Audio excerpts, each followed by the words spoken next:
आज बात करने जा रहे हैं गे हेड्रिक्स की किताब द बिग लैम्प के बारे में। द बिग लैम्प सपनों और डर के बारे में एक किताब है और कैसे डर को खुद पर थोपी गई लिमिट्स को पार करके उन सभी सपनों को सच किया जा सकता है। हम उन लोगों को पढ़ने की सलाह देते हैं जो अपने जीवन की दिशा ढूंढने की कोशिश कर रहे हैं या तो इस बात से सेटिस्फाइड नहीं है कि अब तक लाइफ कैसे बीती है और वो अपनी रियलिटी को बदलना चाहते हैं।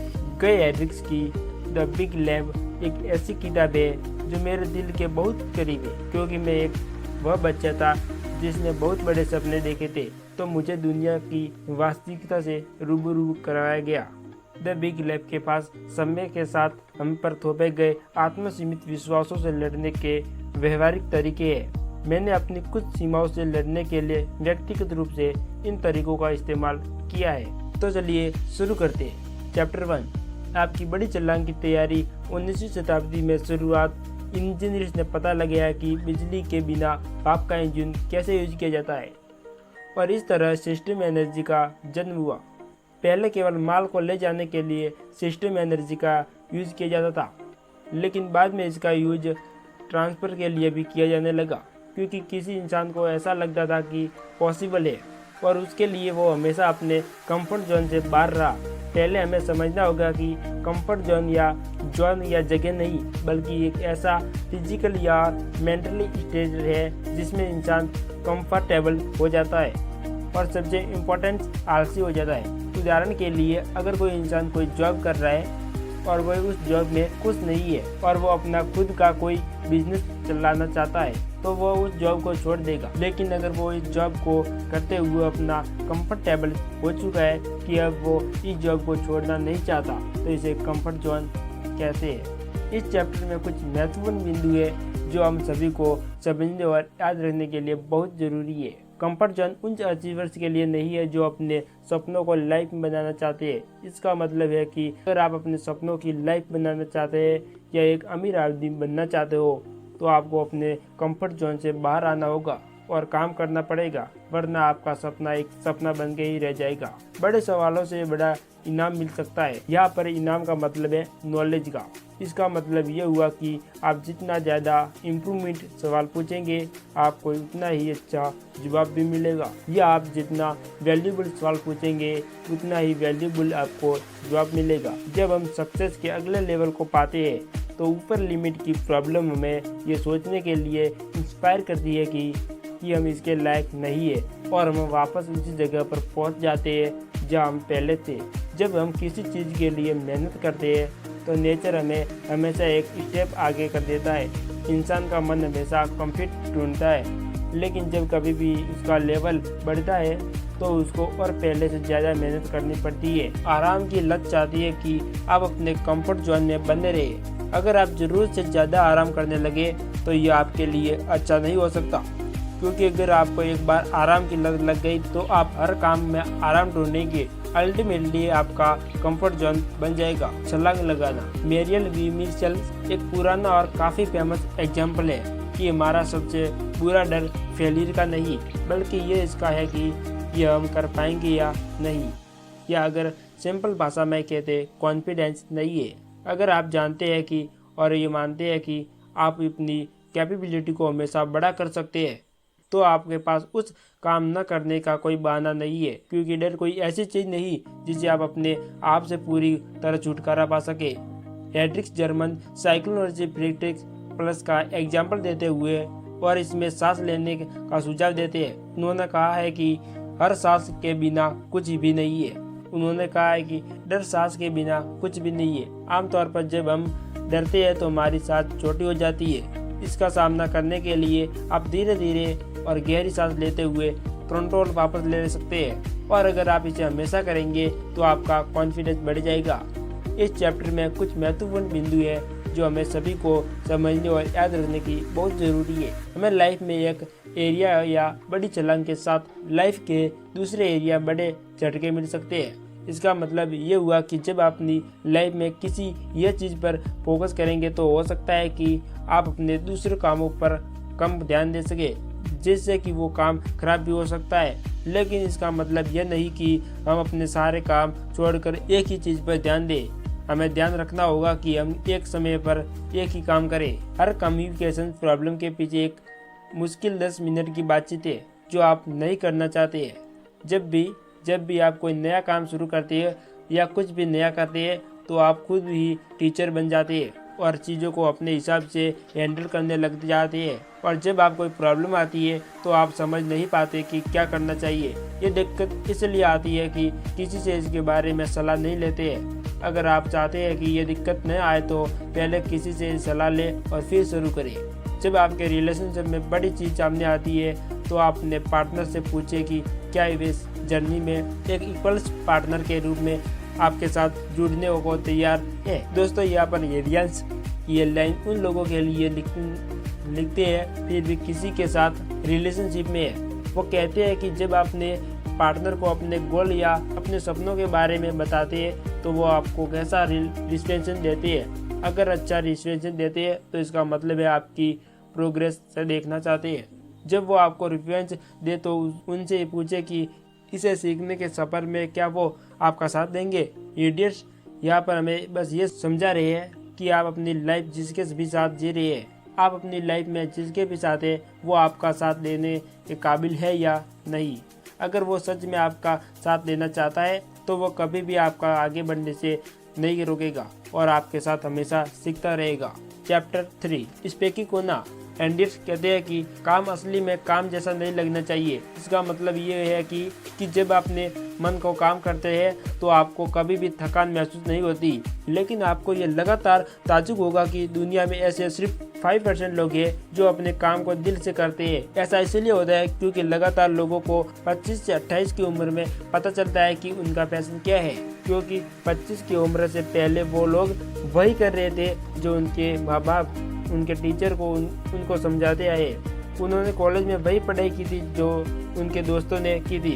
उन्होंने वही जॉब की उनके दोस्तों ने की थी। उन्होंने कभी अपने बारे में सोचा नहीं था और जब वह अपने बारे में सोचते हैं तब तक उनके बहुत देर हो जाती है। दोस्तों, इसी में को कहते हैं पेड़ चाल में चलना। आपको अपने एरिया में काम करने की जरूरत है, जिसे एटलीस्ट अपना कंफर्ट ऑफ जीनियस कहते हैं। जोन ऑफ जीनियस कोई जगह नहीं है, ये मेंटल स्टेट है। जब आप सबसे ज़्यादा प्रोडक्टिविटी होती है पर इंसान सबसे ज़्यादा प्रोडक्टिविटी तभी होता है जब वो अपने मन का काम कर रहे हो। इसलिए हैरिस कहते हैं कि आपको वही करना चाहिए जिसमें आपका मन लगे। जबरदस्ती किया हुआ काम हमेशा खराबी होता है। इस चैप्टर में बहुत महत्वपूर्ण बिंदु है जो हमें सभी को समझने और याद रखने के लिए बहुत ज़रूरी है। चिंता करना इस बात का साइन है कि हम किसी इम्पोर्टेंट चीज़ पर काम नहीं कर रहे हैं। हमें किसी भी काम की चिंता तब होती है जब हम उस काम को लेट मिनट तक टालते हैं। जब डेडलाइन के पास आ जाती है तो चिंता करते हैं और फिर कोई बहाना मारकर उस काम को छोड़ देते हैं। हमें यह समझना होगा कि बहाना बनाने से या काम टालने से वो काम किसी और को नहीं करना पड़ता, वो अभी भी हमें ही करना पड़ेगा। लेकिन अब हमें उस काम की चिंता होगी और फिर ना चाहते हुए भी हमें वो काम करना पड़ेगा। इस प्रॉब्लम का सबसे अच्छा सॉल्यूशन है कि कंफर्ट जोन से बाहर आना और अपने अंदर का आलस को ख़त्म करना है। चिंता तभी यूजफुल होती है जब किसी सब्जेक्ट के बारे में हम वास्तव में कुछ कर रहे होते हैं। फालतू में चिंता करना पागलपन है। जैसे कि आप चाहे कि रात कभी न हो या गर्मी कभी ना आए या फिर सब्जेक्ट पर चिंता करें तो बिल्कुल सेंसलेस होगा, क्योंकि ये तो नेचर है और इसका कोई भी बदल नहीं सकता। इसमें चिंता करना बेकार है। अपने काम के लिए चिंता करना, अपने कैरियर को लेकर चिंता करना बहुत जरूरी है, क्योंकि वही आपको एक सफल इंसान बनाएगी। लेकिन यहाँ पर हैरिस एक बार बहुत जोर दे के बताते हैं कि सिर्फ चिंता से कुछ नहीं होने वाला, हमें एक्शन लेने पड़ेंगे। क्योंकि अगर सोचने से सब कुछ हो जाता तो आज दुनिया का हर इंसान अमीर होता। अगर आप चिंता करने की लत छोड़ दे तो आपको जीवन में रातों रात बदल सकता है। लेकिन इसका मतलब ये नहीं कि आप लापरवाह हो जाए। चिंता और लापरवाह होने में एक बहुत छोटा सा अंतर है जिसे हमें समझना होगा। अगर हम चिंता करके एक्शन न ले तो वो हमारी लापरवाही कहलाएगी। लेकिन चिंता न करें, इसके बजाय हम एक्शन लेना शुरू करें। Chapter 4, zone of genius. Zone of genius में एक नया घर बनाना।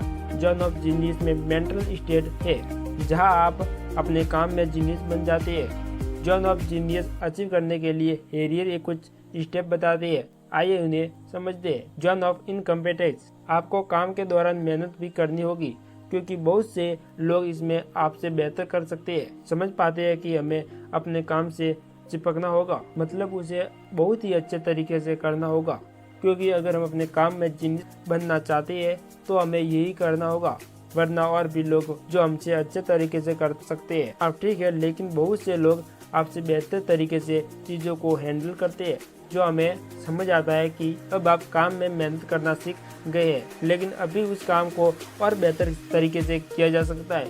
आपको सेटिस्फाइड होना चाहिए, क्योंकि जो इंसान एक बार सेटिस्फाइड हो गया उसकी ग्रोथ रुक जाती है और वो अब अवैध लोगों में गिना जाएगा। जॉन ऑफ जीनियस, आप सचमुच में दुनिया बेस्ट है। अगर आप इन स्टेप को फॉलो करते हैं तो आप 1 से 2% के लोगों में आ जाएंगे, अपने काम में जीनियस बनते जा रहे हैं। लेकिन अगर आप लगातार चीज सीखते रहे तो आप उन्हें लाइफ में इम्प्रूवमेंट करते रहते हैं। तो जॉन ऑफ जीनियस में बने रहना, वरना आपकी जगह और कोई ले जाएगा। चैप्टर 5, जॉन ऑफ जीनियस में जीना।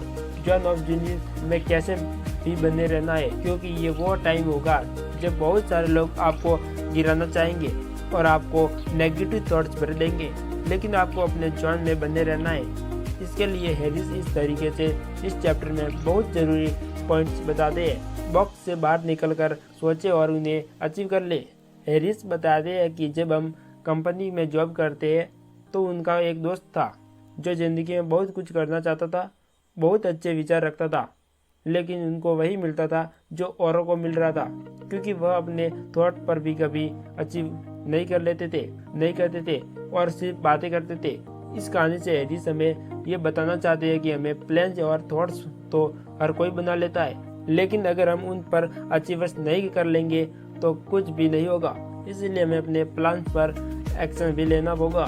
मेडिटेशन की आर्ट सीखे और अपने अच्छे विचारों को कभी न जाने दे। मेडिटेशन की आर्ट का मतलब है कि हमें फोकस होना सीखना पड़ेगा। हमें अपने डिस्ट्रैक्शन को दूर करना होगा।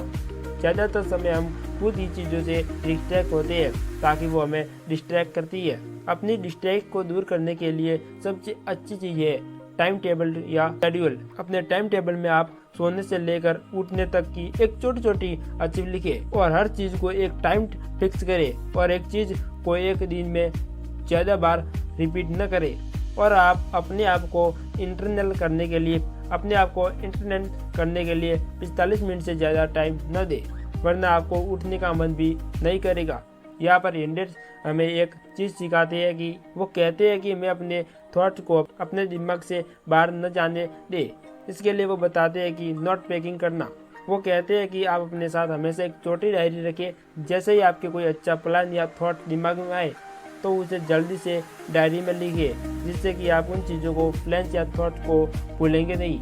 वो ये भी कहते हैं कि जब आप किसी चीज़ को लिख देते हैं तो उस काम को होने के लिए पॉसिबिलिटी बहुत बढ़ जाती है। खुद को मोटिवेट करें। आप जिस भी फील्ड में उस फील्ड में टॉप में जो भी इंसान है, आप उसे मोटिवेट हो सकते हैं। उनको फॉलो करें, उनको समझने की कोशिश करें और ये पता लगा कि एक गलती उन्होंने अपने कैरियर में की थी, वो गलती आप न करें। और इसमें और सबसे इम्पोर्टेंट उनकी आइडियोलॉजी, मतलब उनके माइंडसेट को समझिए। रिश्तों के दिक्कतों का उपाय निकालने के लिए चैप्टर में हैरिस हमें बताते हैं कि कैसे आप अपने हेल्दी रिश्ते बना सकते हैं और उस रिश्ते को आगे बढ़ा सकते हैं।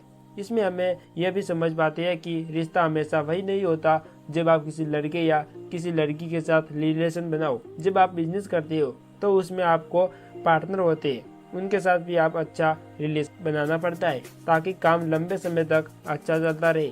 इस चैप्टर में महत्वपूर्ण बिंदु है जो हम सभी को समझने और याद रखने के लिए बहुत जरूरी है। कौन सही है कौन गलत, ये छोड़कर प्रॉब्लम पर ध्यान दीजिए। अक्सर ऐसा होता है कि जब भी कोई दो लोग बीच में लड़ाई होती है तो वो एक दूसरे की दोषी मानते हैं और वो ये नहीं सोचते कि असलियत में प्रॉब्लम क्या थी। ये सब होता है हमारी ईगो की वजह से। इंसान सोचता है कि भला मैं किसी को सॉरी क्यों बोलूं, मैं किसी के साथ सामने क्यों झुकूं। आज की जनरेशन में तो ये प्रॉब्लम बहुत कॉमन हो चुकी है।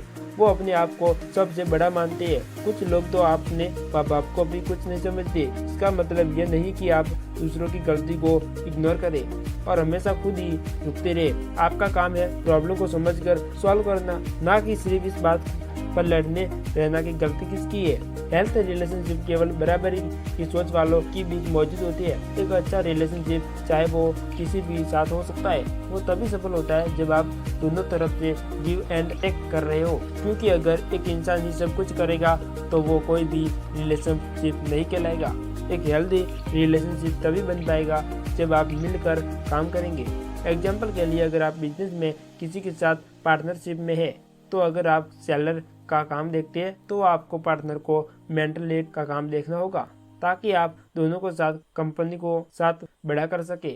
एंडर्स कहते हैं कि वह अपने लंबे कैरियर में बहुत से बड़े लोगों के साथ मिले और उनमें जो सबसे कॉमन प्रॉब्लम है वो यही है कि एक दूसरे के साथ तालमेल नहीं बना पाते और इस टेक ऑफ कंटिन्यूटी को कहते हैं। इसके लिए आप एक प्रैक्टिस कर सकते हैं। जो काम आपको दिया गया है, डिफरेंट काम आपके पार्टनर को भी दिए जाना चाहिए, ताकि आप उसके काम में दखल ना करें और वह काम आपको में दखल ना करें। और आखिर में आप दोनों अपने काम को रिफंड कीजिए। उससे यह पता चल जाएगा कि उन्होंने अपने काम को अपने तरीकों से कैसे किया। उन्होंने अपने काम को अपने तरीकों से किया, आपने अपने काम को अपने ढंग से किया। जब आप दोनों इसी तरह कंपनी को अलग अलग काम करते हैं तो कंपनी जरूर बढ़ेगी।